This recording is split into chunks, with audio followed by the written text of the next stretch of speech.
BBC বাংলার অধিবেশন প্রবাহতে আপনাদের স্বাগত। পুরো বিশ্বজুড়ে তৃতীয় বিশ্বযুদ্ধ শুরু হয়ে গেছে। ক্ষেপে গেছে ইরান, আর রক্ষা নাই মার্কিন যুক্তরাষ্ট্রের। আমাদের হাতে এসেছে আন্তর্জাতিক অঙ্গনের সবথেকে ভয়ানক আপডেট সংবাদ। প্রথমে জানিয়ে দেব, 1979 সালের পর সবচেয়ে কঠিন সময়ে ইরান, যে কোনো মুহূর্তে যুদ্ধ শুরু। এরপর জানাবো, ইরানে হামলা হলে জবাব দেবে কাতাইব হিজবুল্লাহ। এদিকে ইরানে বিক্ষোভের পেছনে কারা, জানালো তুরস্ক।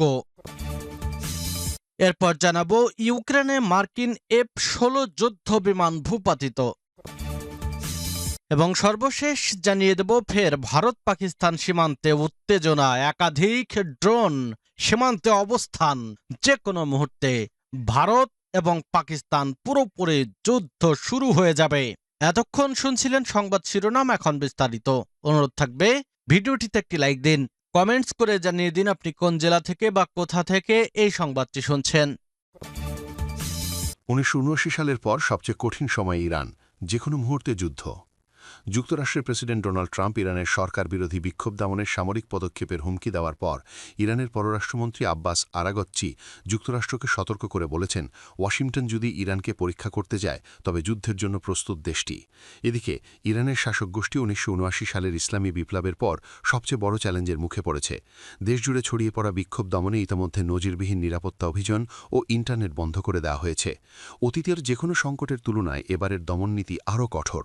যেসব রাজপথ কদিন আগেও সরকার বিরোধী স্লোগানে মুখর ছিল, সেগুলো এখন ক্রমে নীরব হয়ে আসছে। তেহরানের এক বাসিন্দা বিবিসি পার্সিয়ানকে বলেন, শুক্রবার অবিশ্বাস্য ভিড় ছিল, চারদিকে গুলির শব্দ। শনিবার রাতে হঠাৎ করেই সব অনেক শান্ত হয়ে যায়। একজন ইরানি সাংবাদিকের ভাষায়, এখন বাইরে বেরোতে হলে মৃত্যু ইচ্ছা থাকতে হয়। এবারের সংকট শুধু অভ্যন্তরীণ নয়, এর সঙ্গে যুক্ত হয়েছে বহিরাগত হুমকিও। যুক্তরাষ্ট্রের সাবেক প্রেসিডেন্ট ডোনাল্ড ট্রাম্প বারবার সামরিক পদক্ষেপের হুঁশিয়ারি দিচ্ছেন। ইরান ইসরায়েলের মধ্যে 12 দিনের সংঘাত এবং ইরানের গুরুত্বপূর্ণ পারমাণবিক স্থাপনায় মার্কিন হামলার মাত্র 7 মাস পর এই হুমকি নতুন করে পরিস্থিতিকে ঘোলাটে করেছে। ট্রাম্প দাবি করেছেন, তেহরান আবার আলোচনায় ফিরতে যোগাযোগ করেছে। তবে তিনি একই সঙ্গে বলেছেন, বৈঠকের আগেই যুক্তরাষ্ট্রকে কোনো পদক্ষেপ নিতে হতে পারে। তবে আলোচনার টেবিলে ইরানের হাতে শক্ত কোনো কার্ড নেই। যুক্তরাষ্ট্রের শর্ত, শূন্যমাত্রার ইউরেনিয়াম সমৃদ্ধকরণ, যা ইরানের জন্য একেবারেই অগ্রহণযোগ্য। এটি দেশটির ধর্মতান্ত্রিক ব্যবস্থার কৌশলগত মূলনীতির সঙ্গে সাংঘর্ষিক। ইরানে হামলা হলে জবাব দেবে কাতাইব হিজবুল্লাহ। ইরানে যুক্তরাষ্ট্র হামলা চালালে তার জবাব দেয়া হবে বলে হুঁশিয়ারি দিয়েছে ইরাক ভিত্তিক সশস্ত্র গোষ্ঠী কাতাইব হিজবুল্লাহ। সোমবার 12 জানুয়ারি এক বিবৃতিতে সংগঠনটির মহাসচিব আবু হুসেইন আল হামিদাভি বলেন, যুক্তরাষ্ট্র যদি ইরানের বিরুদ্ধে যুদ্ধ শুরু করে তাহলে তারা ইরানি জনগণের পাশে দাঁড়াবে। তিনি বলেন, এই অঞ্চলে এখন সত্য ও মিথ্যার শক্তির মধ্যে নতুন সংঘাত শুরু হয়েছে।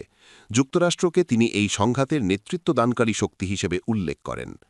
আল হামিদাভির দাবি, ইরানের বিরুদ্ধে যুদ্ধ শুরু করা যুক্তরাষ্ট্রের জন্য সহজ হবে না, এতে ওয়াশিংটনকে বড় মূল্য দিতে হবে। তিনি আরও বলেন, যে কোনো পরিস্থিতিতে কাতাইব হিজবুল্লাহ ইরান ও এর জনগণের পাশে থাকবে। কাতাইব হিজবুল্লাহকে 2009 সালে যুক্তরাষ্ট্র সন্ত্রাসী সংগঠন হিসেবে তালিকাভুক্ত করে। সংগঠনটি ইরাকে ইরান ঘনিষ্ঠ শক্তিশালী গোষ্ঠীগুলোর একটি। এর আগে যুক্তরাষ্ট্র অভিযোগ করে, ইরানের চলমান বিক্ষোভ দমনে লেবাননের হিজবুল্লাহ ও ইরাকের সশস্ত্র গোষ্ঠীগুলোকে ব্যবহার করছে তেহরান। ইরানে বিক্ষোভের পেছনে কারা, যা জানালো তুরস্ক। ইরান জুড়ে চলমান বিক্ষোভ পরিস্থিতি সতর্কভাবে পর্যবেক্ষণ করছে তুরস্ক। আঙ্কারা আশঙ্কা, এই বিক্ষোভ থেকে মধ্যপ্রাচ্যে নতুন করে অস্থিরতা ছড়িয়ে পড়তে পারে। যদিও দীর্ঘদিন ধরে ইরান ও তুরস্ক আঞ্চলিক প্রতিদ্বন্দ্বী, তবু ইরানের সার্বভৌমত্ব ও স্থিতিশীলতা রক্ষা তুরস্কের কাছে অগ্রাধিকার বলে জানিয়েছে দেশটি। তুরস্কের পররাষ্ট্রমন্ত্রী হাকান ফিদান বলেছেন, বর্তমান বিক্ষোভের কারণে ইরান সরকারের পতন ঘটবে এমনটা তারা মনে করেন না। শনিবার টেলিভিশনে দেওয়া বক্তব্যে তিনি বলেন, এবারের বিক্ষোভ 2022 সালে মাহসা আমিনের মৃত্যুকে কেন্দ্র করে হওয়া আন্দোলনের তুলনায় ছোট পরিসরের। তবে কিছু বিশ্লেষক ফিদানের এ বক্তব্যের সঙ্গে একমত নন। তাদের মতে 1999 সালের পর ইরানে এত বড় আকারের বিক্ষোভ আর দেখা যায়নি। বিশেষ করে তরুণদের অংশগ্রহণ এবারের আন্দোলনকে আরও তাৎপর্যপূর্ণ করে তুলেছে।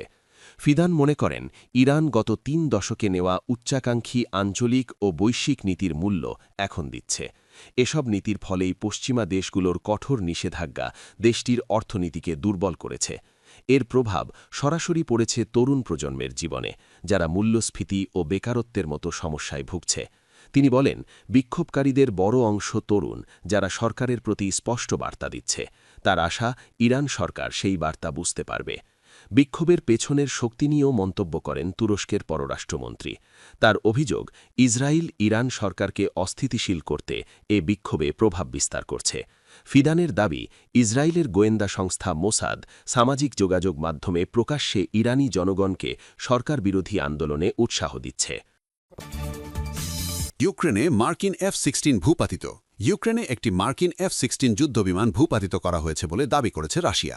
দেশটির এক কমান্ডার বলেন, রাশিয়ান S-300 আকাশ প্রতিরক্ষা ব্যবস্থার মাধ্যমে বিমানটি ভূপাতিত করা হয়েছে। রোববার 11 জানুয়ারি রাশিয়ার সংবাদ মাধ্যম RT-র এক প্রতিবেদনে এ তথ্য জানানো হয়েছে। রাশিয়ার রাষ্ট্রীয় টেলিভিশন চ্যানেল রাশিয়া 1-এ সম্প্রচারিত এক সাক্ষাৎকারে সেভার কলসাইনধারী ওই কমান্ডার বলেন, ইউক্রেন পরিচালিত এই F-16 বিমানটি ছিল তার ইউনিটের জন্য সবচেয়ে আকর্ষণীয় লক্ষ্য। তিনি বলেন, S-300 ব্যাটারি থেকে 2টি ক্ষেপণাস্ত্র নিক্ষেপ করা হয়।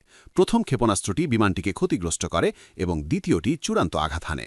এই অভিযানের জন্য আমাদের দীর্ঘ সময় ধরে প্রস্তুতি নিতে হয়েছে। আমরা বিমানটির গতিবিধি পর্যবেক্ষণ করছিলাম এবং আগেই অনুমান করেছিলাম। শত্রুপক্ষ দাবি করত এই বিমানগুলো ধ্বংস করা যায় না, কিন্তু বাস্তবে দেখা গেল এগুলো অন্যগুলোর মতোই আকাশ থেকে পড়ে। RT জানিয়েছে, তিনি ঘটনাটি ঠিক কবে ঘটেছে সে বিষয়ে কোনো নির্দিষ্ট সময় উল্লেখ করেননি। ফের ভারত-পাকিস্তান সীমান্তে উত্তেজনা। ভারত ও পাকিস্তান সীমান্তে ফের উত্তেজনা বিরাজ করছে। জম্মু কাশ্মীর সীমান্তে একাধিক ড্রোন উড়তে দেখা গেছে। খবর ভারতের সংবাদ মাধ্যম নিউজ 18-এর। রোববার 11 জানুয়ারি সন্ধ্যায় আন্তর্জাতিক সীমান্ত এবং লাইন অফ কন্ট্রোলের বিভিন্ন এলাকায় বেশ কয়েকটি ড্রোন দেখা যায়। এরপর ভারতের নিরাপত্তা বাহিনী হাই অ্যালার্ট ঘোষণা করেছে। প্রতিবেদনে বলা হয়, শুধু ভারতীয় এলাকায় সন্দেহভাজন ড্রোন হয়।